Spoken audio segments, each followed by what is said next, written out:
आज हम बात करेंगे हर इंसान को अपने बच्चा सबसे ज़्यादा प्यारा लगता है, सबसे ज़्यादा होनहार लगता है और आपके अंदर एक बड़ी तब्दीली आती है कि आप वाकई बच्चों की मासूमियत को, उनके भोलेपन को नोटिस करने लगते हैं जब आप खुद पेरेंट्स बनते हैं।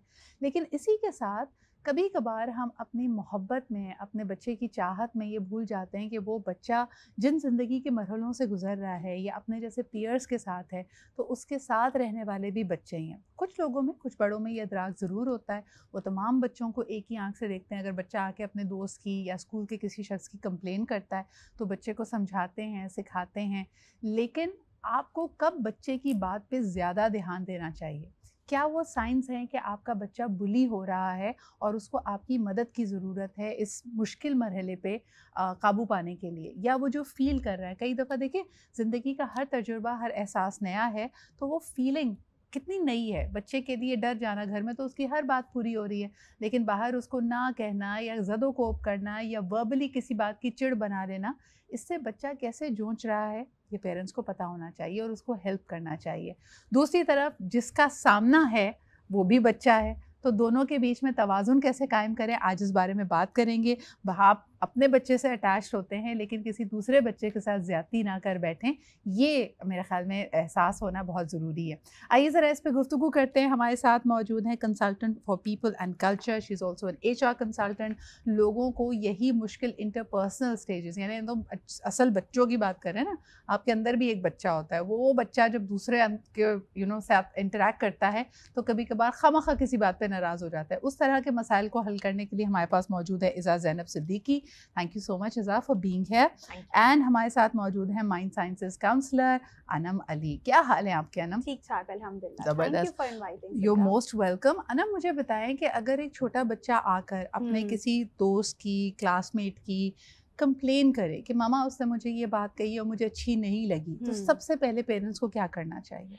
अच्छा, सबसे पहले तो पेरेंट्स को एड्रेस करना चाहिए कि बच्चा कितना सही कह रहा है और उसमें कितनी चीज़ें ऐसी हैं थोड़ी सी एग्जैजरेटेड भी हैं, क्योंकि कभी कभी सजा ऐसा भी होता है कि बच्चे बहरहाल बच्चे हैं। ज़रूरी नहीं है कि अगर बच्चा आकर कोई बात मुझे बता रहा है तो मैं एज पेरेंट उसको एज इट इज़ ले लूँ। इतना मार्जिन मैं भी रखूँ कि ठीक है, देखते हैं। एक टर्म हम यूज़ करते हैं, स्लो डाउन होना। जब भी बच्चा आ रहा है पेरेंट के पास, तो पेरेंट को सबसे पहले ये कनेक्शन स्टैब्लिश करना बहुत ज़रूरी है कि बच्चे के साथ उसकी पूरी बात सुन ली जाए और उसको स्लो डाउन भी किया जाए। यानी ऐसा ना हो कि अगर बच्चा मुझे बता रहा है तो मैं फ़ौरन से ये कहूँ कि अच्छा ठीक है, उसने ऐसे किया, अभी मैं उसके पेरेंट को मैसेज करती हूँ, या अभी मैं, हमारे यहाँ तो सदरा अब ये हो गया है कि पेरेंट्स के ग्रुप के व्हाट्सएप आ गए, अभी मैं कॉल करती हूँ। इससे क्या होता है कि एक तो बच्चे के अंदर थोड़े से बिहेवियरल पैटर्न्स हमें बाद में नज़र आते हैं।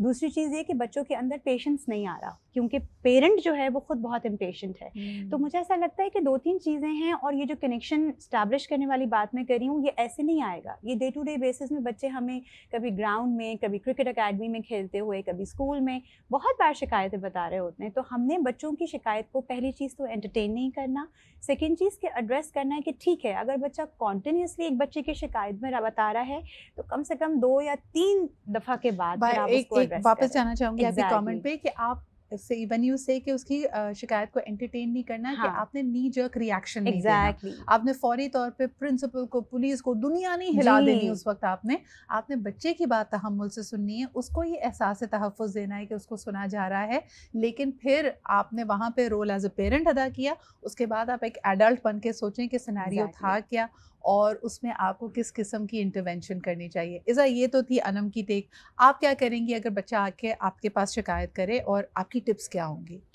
Thank you for asking this question Sidra. So I think for me जो चीज़ बहुत इंपॉर्टेंट है वो सबसे पहली बात ये कि बच्चे की एज क्या है। सही। फर्स्ट ऑफ ऑल, जैसे माशाल्लाह से I have 3 kids, one is 7 years old, one has just turned 3 and then the last one is 9 months old only. तो मेरे लिए बहुत इंपॉर्टेंट है कि जो ये बीच वाला बच्चा है, क्योंकि इसने अभी रिसेंटली बात करना शुरू की है अपने, till the age of 2 the child has this natural narcissism. वो जो भी कह रहे हैं उसको लग रहा है कि द वर्ल्ड, मैं दुनिया का महवर हूँ, मैं बादशाह हूँ भाई, the world revolves around me. तो उस वक्त इट्स वेरी इंपॉर्टेंट कि आप उसकी बात को समझ कर उसको समझाएं कि like okay, so I am here for you, ठीक है, बट किसने कहा, क्यों कहा, देख लेते हैं। But after the age of 2 then it's very important कि जैसे इन्होंने भी कहा कि you need to have a dialogue with the child. okay, let's not react, let's look at the situation, but at the same time giving them that sort of feeling कि okay, I'm really here for you, do you need my support, आप चाह रहे हो कि मैं बात करूं. And then the last thing for me that's very important is authority. जैसे अगर स्कूल में बच्चे को किसी ने मारा है, then the parent is not the authority.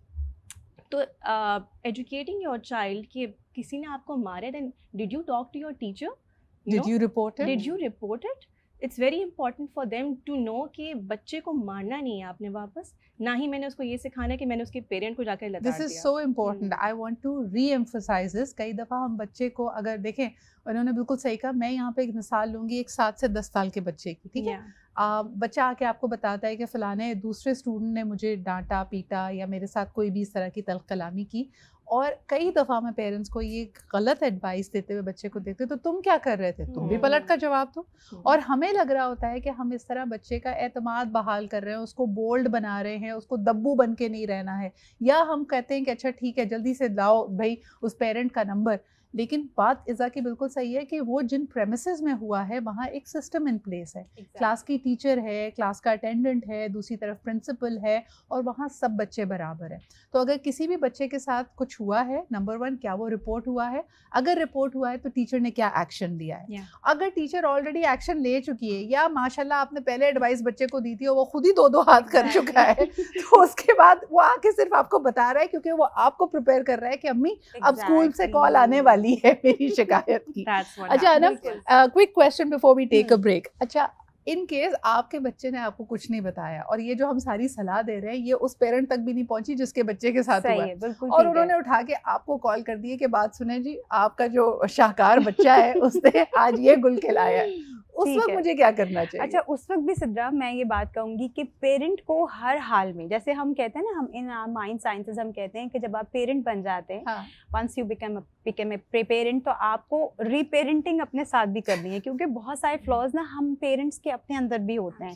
कई दफ़ा ऐसा होता है कि बच्चे इतने इम्पेशेंट नहीं होते जितने पेरेंट्स जो हैं वो इम्पेशेंट हो जाते हैं. तो अगर झट से मुझे कोई कॉल करके बताता है तो मैं अगर इम्पेशेंटली जाके अपने बच्चे की कुटाई शुरू कर दूँ या उससे एकदम पूछना शुरू कर दूं, जो यूजुअली मदर्स करती हैं, और फिर बाद में उनको रिग्रेट होता है कि शायद हमने गलती कर दिया बगैर जाने. आई थिंक उसमें पेशेंस होना बहुत इंपॉर्टेंट है. एंड एक इम्पॉर्टेंट चीज़ जिसको हम इंशाल्लाह मैं आगे थोड़ा सा चाहूँगी कि थोड़ी सी उसके ऊपर रोशनी डालूँ, that is parental attachment. Parental attachment her bar negative नहीं होती. ऐसी सिचुएशन में सिद्रा पेरेंटल अटैचमेंट बहुत इंपॉर्टेंट रोल प्ले करती है. आपको अगर कहीं और से भी पता चल रहा है कि मेरे बच्चे की ये शिकायत है और बच्चे ने नहीं बताया है डर के मारे, तो पेरेंटल अटैचमेंट में आपने रिस्पेक्ट का दायरा नहीं छोड़ना है. आपको पता चल भी गया है अगर कि बच्चे ने चीज़ की है, तो आपने अपने बच्चे के साथ जब कनेक्ट करना है तो रिस्पेक्ट शुड बी देयर, ताकि फिर आगे अगर वो ये चीज़ करने का सोचे भी तो उसको पता हो कि ठीक है ये चीज़ ऐसी हो गई. टेलटेल साइन है ना कि अगर ऐसी कोई कार्रवाई घटी है और आपके बच्चे ने नहीं बताया तो कहीं ना कहीं उसको आपके रिएक्शन से डर लगता है. उसको ये डर लगता है कि या तो अम्मी ओवर रिएक्ट करेंगी, मुझे डांट पड़ेगी, पूरी बात भी नहीं सुनेंगी बाज़ औक़ात, या कुछ ऐसा होगा जहां उसका डर या उसका शेम या उसका गिल्ट मौजूद है. हो सकता है आपका बच्चा हक बजाने वो उस अगले बच्चे ने उसको इतना ज़दोकोब किया हो या कोई ऐसी बात की हो जिससे वो ट्रिगर होकर उसने कोई इंतहाई कदम उठाया है. जैसे बच्चे आपस में एक दूसरे को चिढ़ा रहे होते हैं, मजाक उड़ा रहे होते हैं, तो कोई मजाक ऐसा है जो बच्चा बर्दाश्त नहीं कर पाया और उसने दोबारा आगे से मार दिया या कुछ कहा है. तो अहम ये है कि हम समझें कि उस बच्चे का स्टेट ऑफ माइंड क्या है. देखिए, याद रखें, हम अपने बच्चों को बेहतरीन ग़िज़ा देते हैं, बेहतरीन तफरीही मुकामात पे वेकेशंस के लिए, बाकी चीज़ों के लिए लेके जाते हैं, अच्छा पहनाते हैं, अच्छे स्कूल में भेजते हैं, लेकिन योर रिस्पॉन्सिबिलिटी आजकल के ज़माने में मैं समझती हूँ पेरेंट्स की सबसे अहम रिस्पॉन्सिबिलिटी है कि वो बच्चों को इमोशनल रेगुलेशन सिखाएं, और उसके लिए ज़रूरी है कि आपका खुद इमोशंस वेल रेगुलेटेड हो. एक कॉलर से बात करते हैं, फिर इज़ा के पास ये लेके आऊँगी क्योंकि ये इनका सब्जेक्ट है. हेलो जी, अस्सलाम वालेकुम. जी वालेकुम सलाम जी. कौन साहबा कहाँ से बात कर रही हैं? माशाल्लाह बहुत अच्छा टॉपिक आज आपने चूज किया है, शुक्रिया. मैं इस सिलसिले में ये कहना चाहूंगी कि आपका ये बहुत अच्छा पॉइंट है यहाँ पे कि पेरेंट्स जो है ना बेसिकली वो बच्चों को बिहेवियर जो चेंजेस होती हैं उनके अंदर जो आती हैं वो टीच कर रहे होते हैं, गाइड कर रहे होते हैं. अगर उनका ही अपना कोई इसमें फॉल्ट है या कोई कमी है तो वो बच्चों के अंदर मुंतकिल होता है. मैं अपने बच्चे का बताऊंगी कि मेरा बच्चा जब छोटी क्लास में था ना, तो उसके साथ जब कोई लड़का बुली वगैरह करता था, उसको तंग करता था, तो वो मुझे आके बताता था, मामा वो एक लड़का है, वो मुझे कर रहा है, मेरा दिल करता है कि मैं उसको भी मारूं जाके। तो मैंने फिर उसको इस तरह से गाइड किया कि बेटा उसे डायलॉग करो, उससे बात करो, वो तुमसे ऐसा क्यों कर रहा है। बिल्कुल। अच्छा, वो देखें जो पेरेंट्स का इफेक्ट होता है ना बात करने का बच्चे के साथ, वो कोई भी नहीं कर सकता उसको रिप्लेस। मैम आप ये क्या समझती हैं कि हमारे दौरे हाजिर में जब हम बच्चे को कहते हैं ना कि आगे से तुम जवाब दो, रोको, या तुम्हारे हाथ नहीं थे तुमने क्यों नहीं मारा अगर किसी ने तुम्हें पलट कर मारा, ये भी हमारी अपनी कमजोरी है। हमने बिल्कुल ऐसे ही हमारे माशरे से डायलॉग खत्म कर दिया, यानी अगले बच्चे को हम मौका ही नहीं देते, अपने बच्चे को हम जो ना कोई पहलवान बनाना चाहते हैं। एग्जैक्टली यही चीज है जिसको बहुत अच्छा आपने आज एड्रेस किया है कि पेरेंट्स को बेसिकली ये समझने की जरूरत है कि बिहेवियर बच्चों को किस तरह से सिखाना चाहिए कि वो किस तरह से रिएक्ट करें अगर कोई भी उनको प्रॉब्लम हो रही है क्लास। अच्छा मैम आप क्या समझती हैं, छोटा सा सवाल आपसे करते हैं कि लड़कों की शिकायत भी आती है, लड़कियों की शिकायत क्यों नहीं आती? लड़कियों के बीच में भी तो इस तरह की अनबन होती होगी ना? नहीं, लड़कियों के इश्यूज थोड़े डिफरेंट होते हैं, उनके थोड़े इमोशनल होते हैं कि वो जो लड़की थी मेरी दोस्त थी, मामा उसने मुझे चीट किया, उसने मेरे साथ इस तरह से रिएक्ट किया, वो मुझसे बात नहीं कर रही, या वो ये कि वो मुझसे नाराज हो रही है। उनके इश्यूज थोड़े डिफरेंट होते हैं, फिजिकल नहीं होते। लड़कों के थोड़े से फिजिकल ज्यादा होते हैं। सही कह रही है। बहुत बहुत शुक्रिया मैम कॉल करने के लिए। और बड़ी अहम बात यह है कि बच्चियों की जब आपस में सहेलियों की लड़ाई हो जाती है ना, या आपकी बच्ची आपको आके कहे मामा she was my best friend but today she told me she is not my best friend, तो अब आपको एहसास हो रहा है कि आपके बच्चे का इस ज़रा सी बात पे चिड़िया जैसा दिल था वो टूट गया है, मोटे मोटे आंसू आंखों में आ गए, खाने को भी दिल नहीं चाह रहा, और वो बता रही है कि जी मामा मैंने उससे अपनी चॉकलेट भी शेयर करनी थी, बिस्किट भी शेयर करना था, लेकिन आज तो वो मेरे से बात ही नहीं कर रही थी। तो ज़रा इस पे हम बात करेंगे कि बच्चियों को और बच्चों को डील करने का अलग अंदाज़ क्या होता है और दोनों के इमोशंस को रेगुलेट करने में पेरेंट्स कैसे हेल्प कर सकते हैं। और इस वक्त हमें आसिफ साहब ने भी ज्वाइन कर लिया है ऑनलाइन। बहुत शुक्रिया आपकी मौजूदगी का। आपसे मैं यही सवाल करना चाहूँगी कि अभी हम थोड़ी देर पहले ये कह रहे थे कि जो जज्बात हैं उनको रेगुलेट करना बहुत ज़रूरी है, उनको ये बताना बहुत ज़रूरी है कि अगर आपको गुस्सा आ रहा है तो गुस्से को कैसे डील करें, अगर आपको तकलीफ़ हो रही है, किसी बात से आप मायूस हुए हैं या किसी के लहजे से आपको बुरा लगा है, तो उस हसासियत को कैसे डील करना है। आप छोटे बच्चों को देखें, उनको ज़्यादा गुस्सा आता है तो वो रो पड़ते हैं because they feel so helpless, they don't know how to do that. तो इनको समझाया और सिखाया कैसे जाए? मैडम मुझसे पूछ रही हैं? जी जी आपसे सवाल है सर। अच्छा, असल में आपने नाम गलत बोल दिया, आसिफ बोल दिया आरिफ की बजाय। सो सॉरी आरिफ साहब जी। अरे मैडम बच्चों के बारे में तो यही कहूंगा कि बच्चे तो डेफिनेटली उनकी इमोशंस की कंडीशनिंग होती है। उन्होंने देखा कि जब गुस्सा है तो घर में अम्मी क्या करती है, गुस्सा है तो अब्बू क्या करते हैं। अब अब्बू रोल मॉडल है, अब्बू चीख रहे हैं तो बच्चा भी चीख रहा है। सही। अम्मी रोल मॉडल है, अम्मी को गुस्सा आता है तो वो बेबसी महसूस करती हैं, और बेबसी महसूस करने के बाद उनकी आंखों से आंसू निकल रहे होते हैं, वो कमरा बंद करके बैठ जाती हैं, वो दुपट्टा मुंह पे लेके रोने लग जाती हैं।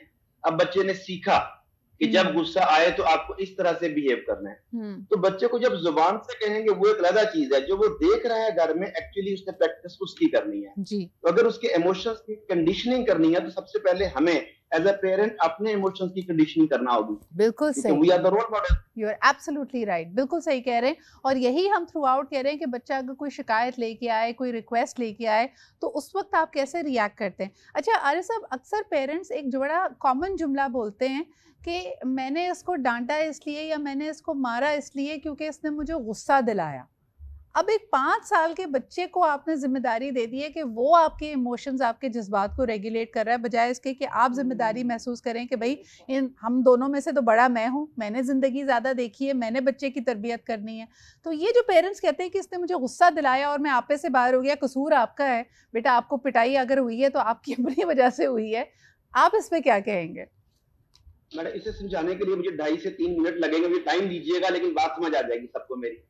मैं अपने सेशन में एक सवाल पूछा करता हूँ कि आजाद अच्छा होता है कि गुलाम। लोग कहते हैं कि आजाद, मैं कहता हूँ कि आजाद और गुलाम में फर्क क्या है। वो कहते हैं कि आजाद अपने फैसले खुद करता है, गुलाम के फैसले कोई और करता है। अब मैं उनसे पूछता हूँ कि आप आजाद हैं कि गुलाम, वो कहते हैं आजाद। फिर मैं उनसे पूछता हूँ कि अगर आप अपना कंट्रोल किसी कम हैसियत वाले या कम उम्र वाले शख्स को दे दें तो क्या आप अक्लमंद होंगे या बेवकूफ? वो कहते हैं बेवकूफ। अब उनके मुंह से ये सारी बात निकलवाने के बाद मैं कहता हूं कि आप अच्छे हैं, आपने अच्छा बिहेव किया, सामने वाले ने बुरा किया। लेकिन आप तो अच्छे हैं ना, आपने दोबारा अच्छा किया। वो बुरा है, उसने दोबारा बुरा किया। ये चीज 3-4 मरतबा रिपीट होती है, और चौथी या 5वीं मरतबा आप कहते हैं कि ये तो चूंकि है ही बुरा, तो इससे बुरा ही करना चाहिए। तो आप तो अच्छे थे, आपने अपना रिमोट, अपना कंट्रोल एक दूसरे को दे के अपने इमोशंस को उसके आगे सरेंडर कर दिया।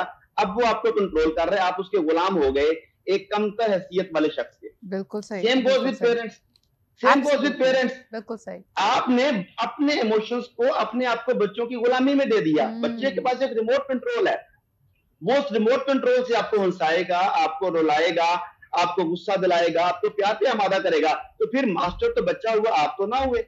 बिल्कुल सही। यानी आपका कहने का मतलब है कि ये वो toxic trait of parental attachment हो सकता है।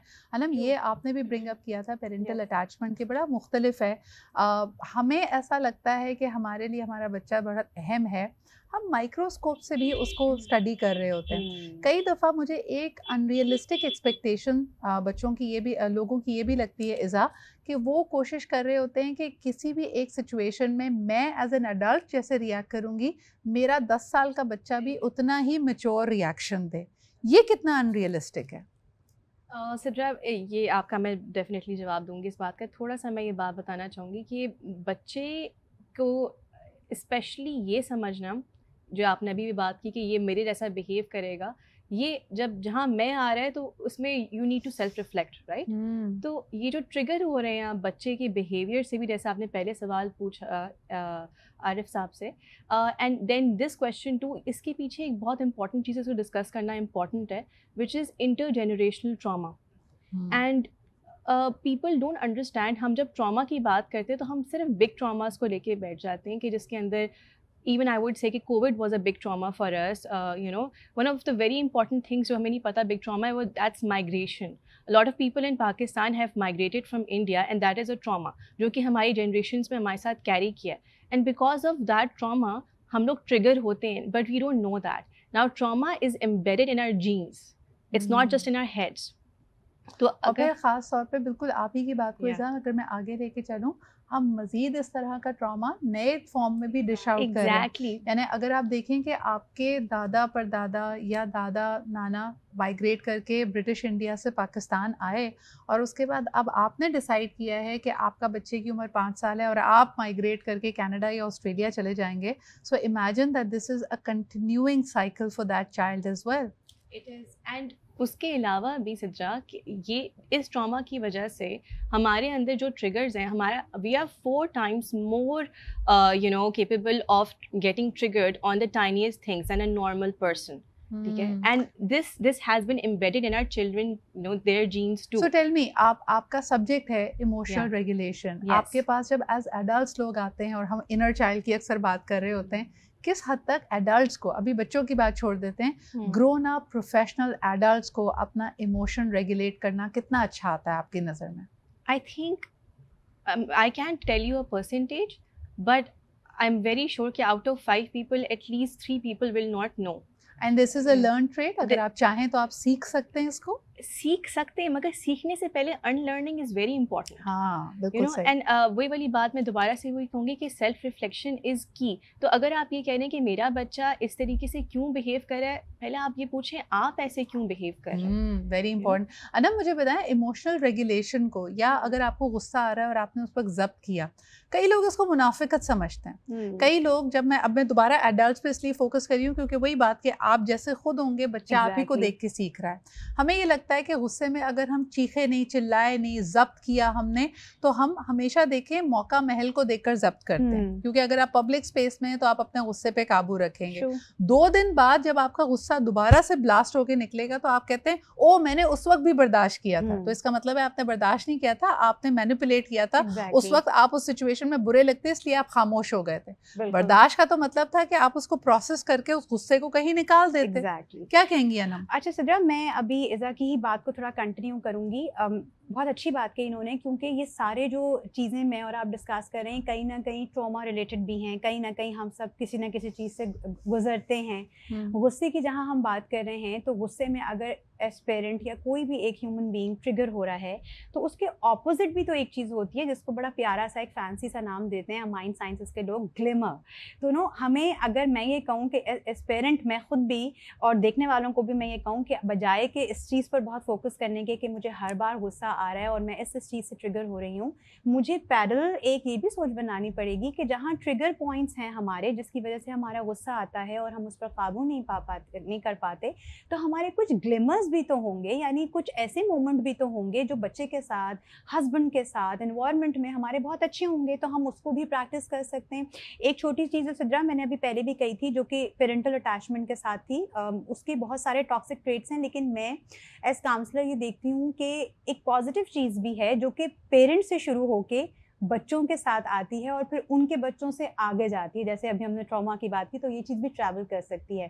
पेरेंटल अटैचमेंट में एक बहुत ही फेमस एक्सपेरिमेंट हुआ था, हीब्रो एक्सपेरिमेंट, जिसमें ये देखा गया था कि बच्चों की जब फिजिकल अटैचमेंट अपने पेरेंट के साथ होती है, in terms of cuddling, in terms of kisses, in terms of playing around, या आप बच्चे के साथ खेल रहे हैं, तो उससे क्या होता है कि पेरेंट का अपना भी एक इनर चाइल्ड कहीं ना कहीं हील हो रहा होता है, और बच्चे के साथ ये जो आज हम सारी बातें कर रहे हैं, आपकी कनेक्टिविटी बहुत बेहतर तरीके से बनती है। This is so interesting that you pick it up. Exactly. You know why? मैं इसमें सवाल आपसे करना चाहती हूँ कि बच्चा जब छोटा होता है तो हमारे यहाँ ससुराल, सास, इधर उधर सारे लोग कह रहे होते हैं कि देखो इसको ज्यादा गोद की आदत ना दो, वरना ही इसको आदत हो जाएगी। हालांकि अब मॉडर्न साइंस कहती है कि वो जो पहले 2 साल 2.5 साल आप अपने बच्चे को ज़्यादा से ज़्यादा skin to skin contact, body warmth, hugs and kisses, जैसे आपने कहा कि आपको आगोश में लेना, ये आपको इतना एहसास तहफ़्फ़ुज़ देता है, आपको इतना पुरएतमाद बनाता है जिसका कोई सानी नहीं है। अगर आप बहुत जल्दी बच्चे को अपनी गोद से उतार देते हैं, इंडिपेंडेंट बनाते हैं, तो ये भी एक ट्रॉमा है। इस तरह से ये भी एक ट्रॉमा है। और फिर मुझे बड़ा अजीब लगता है सिद्रा कि लोग हर तरह की थेरेपीज लेते हैं, हर तरह के ट्रीटमेंट लेते हैं, लेकिन बच्चों के साथ बहुत जल्दी वो कनेक्शन कहीं टूट सा गया। यानी पेरेंट्स जो है वो बच्चे को हर तरह की फैसिलिटी देता है आज के दौर में, रोटी, कपड़ा, मकान, हर चीज़ प्रोवाइड करता है पेरेंट, और उसके बाद कहीं ना कहीं बच्चे को जता भी देता है कि देखो मैंने तुम्हारे लिए ये किया। लेकिन व्हाट इफ़ कि यही बच्चा हमसे बड़े होके पूछे कि जब मुझे वो, क्योंकि हम बात कर रहे हैं ना यहाँ इमोशनल रेगुलेशन की, तो इमोशनल रेगुलेशन से पहले एक और चीज़ आती है, दैट इज़ कि आप इमोशनली सेंसिबल कितने हैं। अच्छा, लेकिन मैं इसी बात को थोड़ा सा कंटिन्यू करना चाहूँगी। आपने बड़ी प्यारी यहाँ पे बात कही है। देखिए, हम अक्सर कहते हैं ना कि हम बहुत खुशनसीब हैं अगर आपके कोई ऐसा बुजुर्ग है जो आपको दुआ दे और सर पे हाथ फेरे। आज मॉडर्न साइंस ये कहती है कि जब ये आपके क्राउन एरिया पे कोई हाथ रखता है तो इसकी वाइब्रेशंस, इसकी गुड एनर्जीज आप अपने पैरों की टोस तक महसूस कर सकते हैं। तो ये भी एक है। दूसरा, जब बच्चा पैदा होता है, छोटा सा बच्चा है, इन्फेंट, उसके दिल की धड़कन कई गुना तेज़ है, यानी एक एडल्ट की निस्बत। लेकिन आपको पता होगा कि जब आप उसको अपनी आगोश में लेते हैं और छोटे से बच्चे को आपने पकड़ा होता है, when you have that contact, तो आपकी जो हार्ट बीट्स हैं वो एक ही रिदम पे चली जाती है। तो ये वो मेमोरी है, ये वो डीएनए और बड़ी डीप मेमोरी है जो बच्चे के पास होती है, और ये चीज़ उसको बाएतमाद भी बनाती है, इसके साथ साथ उसमें कॉन्फिडेंस भी देती है। कॉलर हमारे साथ है, आइए बात करते हैं। और ये वो अनफॉर्चुनेटली जब आप बिजी होते हैं ना, हम कहते हैं कि ओ तरबियत नहीं कर रहे, अब तवज्जो नहीं दे रहे, ये वो कमियां हैं जो अनफॉर्चुनेटली दुनिया जहान का पैसा, बेहतरीन वेकेशन, बेहतरीन स्कूल कभी पुर नहीं कर सकती। एक कॉलर हमारे साथ है। हेलो, अस्सलाम वालेकुम। वालेकुम अस्सलाम। सिद्रा इकबाल साहब, अकरम कुरैशी आपके पास। कैसे हैं आप? शुक्र जी अकरम साहब, क्या कहेंगे? आप किसी बुजुर्ग इंसान से भी बात करें तो वो अपने बुढ़ापे में भी याद करके आपको बता सकता है कि मेरी वालदा के हाथ का लम्स कैसा था और वो उसको कैसे मिस करता है। हम अभी यही बात कर रहे थे कि बच्चों की जो जज्बाती पना होता है या उनकी कोई कंप्लेन आए तो उसमें आप उनको कैसे सपोर्ट कर सकते हैं, क्या कहेंगे आप? सिद्रा इकबाल साहबा, मेरी 65 साल उम्र हो चुकी है। अपनी माँ के साथ जो वक्त गुजारा है आज तक मैं एक लम्हा नहीं भूल सका। उनकी मोहब्बत, उनकी शफकत, और जो हमारे लिए खाना बनाती थी और काम भी ब्याह में करती थी। बिल्कुल बिल्कुल। मेरी बात सुने आप, हम कभी भी कोई फलदार दरख्त को आपने नहीं देखा उसकी जड़ों में कोई जहरीली दवा डालता हो। तो जब जहरीली दवा डालेंगे तो फल भी आगे जहरीला हो जाता है। हम अपने बच्चों की जड़ों में जहरीली दवा डाल दें। इखलाक भी वो नहीं दे रहे, प्यार भी वो नहीं दे रहे, मोहब्बत भी वो नहीं। वो बात करते हैं तो मोबाइल दे के उन्हें देखा दे देते, कंप्यूटर पे बिठा देते, तो उसे क्या पता माँ क्या चीज है, बाप क्या चीज है, शफकत क्या चीज है, रहम क्या चीज है, ये हम सिखाते नहीं। ये आपका जो पैनल बैठा हुआ है, आपने अपनी माँ, दादी, नानी के साथ जो वक्त गुजारा है, आज तक आप एक भी नहीं भूल सकते। मैं अपनी दादी को नहीं भूल सका, अपने नाने को नहीं भूल सका, दादे को नहीं भूल सका। मैं अभी भी बच्चों को कहता हूँ, आप बदकिस्मत है, आपने दादे का प्यार नहीं देखा, मैंने अपने दादा का, नानी का। तो इस तरह ये वो चीजें हैं जो हमारे नस्ल तक चलती है। बिल्कुल, बहुत बहुत शुक्रिया अकरम साहब, आपने कितनी प्यारी बात कही है। तभी हम कहते हैं ना कि बुढ़ापे में भी आपको याद होता है कि आपकी माँ के हाथ के खाने का जायका कैसा था, या जैसे आपने खुद कहा कि अगर आप दादा का हाथ पकड़ के, नाना का हाथ पकड़ के एक बच्चे को अगर नमाज के लिए ले जाया जाता है तो उसको ये बातें याद होती हैं। ये जो लम्स है ना, जिसको आपने जो टच थेरेपी आज अंग्रेज़ी में कहा जाता है, या ये जो आपकी मेमोरीज़ का हिस्सा है, ये इतना डीपली एम्बेडेड होता है कि आप अक्सर एडल्ट्स को देखेंगे कि अगर उनका कोई इस तरह का प्यारा या उनका कोई रिश्तेदार दुनिया से रुखसत हो जाता है तो कहते हैं जी मुझे ख्वाब में ऐसा महसूस हुआ है कि उसने मुझे आकर छुआ है, और आपको वो टच याद होता है। So it is very important कि आप इस तरह की मेमोरीज़ बच्चों को दें। ये उनकी इमोशंस को रेगुलेट करता है, ये उनकी तरबियत का और हिस्सा भी है और उनका ये हक भी है। अपने बचपन की बात कर रहे थे कि कैसे नाना नानी, दादा दादी, इन सारे रिश्तों ने और इनके साथ कुर्बत ने और इनकी आगोश ने हमारे इमोशंस को बेहतर रेगुलेट करने में हमें हेल्प की। यानी कभी कभार आपको रैंडमली लगेगा कि कोई बात आपके किसी बड़े की कही भी आपको याद आ जाएगी एग्जैक्टली उनके वर्बेटम में। तो ये इतनी पावर रखते हैं। आरिफ साहब, मैं आपके पास आना चाहूँगी। ऐसा मुझे बताएं कि एक कॉलर ने कहा था कि बच्चियों में और बच्चों में बहुत फ़र्क होता है, बच्चे ज़रा वायलेंट ज़्यादा हो जाते हैं। क्या आप इस बात को मानते हैं कि दोनों के तरबियत के अंदाज़ या दोनों के शिकायत करने के अंदाज़ में फ़र्क होता है, और फिर डील कैसे करें पेरेंट्स उनको? मैडम, मेरा तो खुद यही एक्सपीरियंस है जो स्कॉलर ने कहा है, घर में भी, घर के दीगर बच्चों के साथ भी। लेकिन इसे दूसरी तरह भी देखने के, दो लड़के हैं तो दोनों के भी शिकायत करने का अंदाज मुख्तलिफ हो सकता है। एक अग्रेसिव हो सकता है, एक पॉजेसिव हो सकता है, एक डिप्रेसिव, कई तरह के हो सकते हैं। ये तो घर में जितने अफराद हैं उनके अपने अपने मिजाज हैं। इसीलिए कहते हैं कि जब दूसरों से बात करते हैं तो लेंस को चेंज करें, क्योंकि आपने उनसे काम करवाना है, अपनी मर्जी नहीं थोपनी। आपने उनकी ट्रेनिंग करनी है, उनकी तरबियत करनी है, उसके लिए स्ट्रेटेजी अडॉप्ट करनी पड़ेगी। आपको फ्लेक्सिबल होना पड़ेगा, आपको रेपो बिल्ड करनी पड़ेगी, वर्ड्स की सिलेक्शन उनके मुताबिक इस्तेमाल करनी पड़ेगी। बाज को प्लेयर, बाज को पेन का आपको सहारा लेना पड़ेगा समटाइम्स। ये तो बुनियादी नफ्सियात है। अगर आपने इस नफ्सियात को अगर पेरेंट समझ लिया तो आपके बच्चे कारआमद, यूजफुल शहरी बनेंगे। और अगर आपने समझा कि जो क्योंकि मैंने कहा है इसलिए ये बात दुरुस्त है, क्योंकि मैंने कहा है, तो बात तो आपकी दुरुस्त है। अच्छा देखिए, हमारे बचपन में तो सबसे मौसर धमकी यही हुआ करती थी, आने तो तुम्हारे अब्बू को बताती हूँ। यानी अम्मियाँ आधी बातों पे यही थ्रेट देती थी कि देखो मैं मुझसे तो तुम डील कर लोगे, अब्बू को तुम आने तो मैं बताती हूँ कि उनकी औलाद क्या गुल खिला रही है। तो मुझे ये बताएं अनम, बिकॉज आखिरी एक मिनट है, आप दोनों के कमेंट्स भी लेना चाहूँगी कि बच्चे की गलती को माँ को कवर अप करना चाहिए या एक्सट्रीम हाई अथॉरिटी से, हाई कमांड से मार पड़वानी चाहिए और उन तक पहुँचानी चाहिए? मेरा ख्याल है इसमें दोनों चीज़ें नहीं करनी चाहिए। और जैसे अभी हम पहले बात कर रहे थे हमारे बड़ों और बुजुर्गों की, यहीं से मैं बस इस बात में छोटी सी चीज़ कहूँगी जो मुझे लगता है कि आज गोरा या अंग्रेज़ या वेस्ट हमें इस चीज़ को सिखाता है कि 3 पॉइंट्स होते हैं जो कि यूजुअली पेरेंट को एज टीचर हमें बच्चों के साथ करने चाहिए। पहली चीज़ है कंसिस्टेंसी, दूसरी चीज़ है इमिटेशन, और तीसरी चीज़ है रेपिटेशन। अगर देखें सदरा, तो हमारे जो पीछे बुजुर्ग गुजरे हैं या जो हमारे बड़े गुजरे हैं जिनका अभी हम जिक्र कर रहे थे, उन्होंने ये तीनों ही चीज़ें बहुत खुश उसलूबी से हमारे साथ की। और जहाँ उन्होंने कंसिस्टेंसी से हमें मोहब्बत दी, हमें अखलाक सिखाया, आदाब सिखाए, वहीं उन्होंने इमिटेट करके, यानी इमिटेशन के ज़रिए उन्होंने हमें ये बताया कि वो हमेशा बीच का राह निकालते थे। कभी ऐसा नहीं हुआ होगा सिर्फ हमें धमकाया जाता था कि अथॉरिटी तक लेके जाया जाएगा, लेकिन आप बताएं कितनी बार ऐसा हुआ है कि वो चीज़ पहुंची है बीच में, कहीं ना कहीं किसी न किसी बड़े ने आके उस बात को थोड़ा सा न्यूट्रलाइज करने की भी कोशिश की है। और ऑल्सो अनम, स्ट्रिक्टनेस, यानी हम कहते हैं ना कि बच्चे की तरबियत में आपको सख्ती करना जरूरी होती है। देखिए, सख्ती का मतलब जाहरियत नहीं है, बदतमीजी नहीं है, वायलेंस नहीं है। बच्चे का भी हक है, बच्चे की भी इज्जत नफ्स है।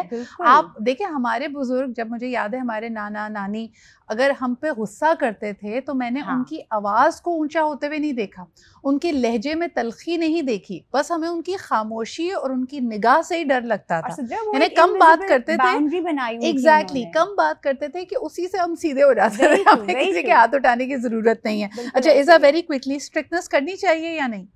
नहीं सुधरा. Okay, so a child does not know the difference between fantasy and reality. Okay. तो जब आप strictness कर रहे हैं तो आप उनको कुछ समझा नहीं रहे. You're just saying do what I'm saying. So when you have a child, get ready to be asked really difficult questions. अच्छा, तो आपका कहने का मतलब है स्ट्रिक्टनेस से मुराद वो जो जाहिरियत वाली सख्ती है ना, जिसमें हम बच्चे को डांट देते हैं, बुरा भला कहते हैं और कई दफ़ा मार भी देते हैं.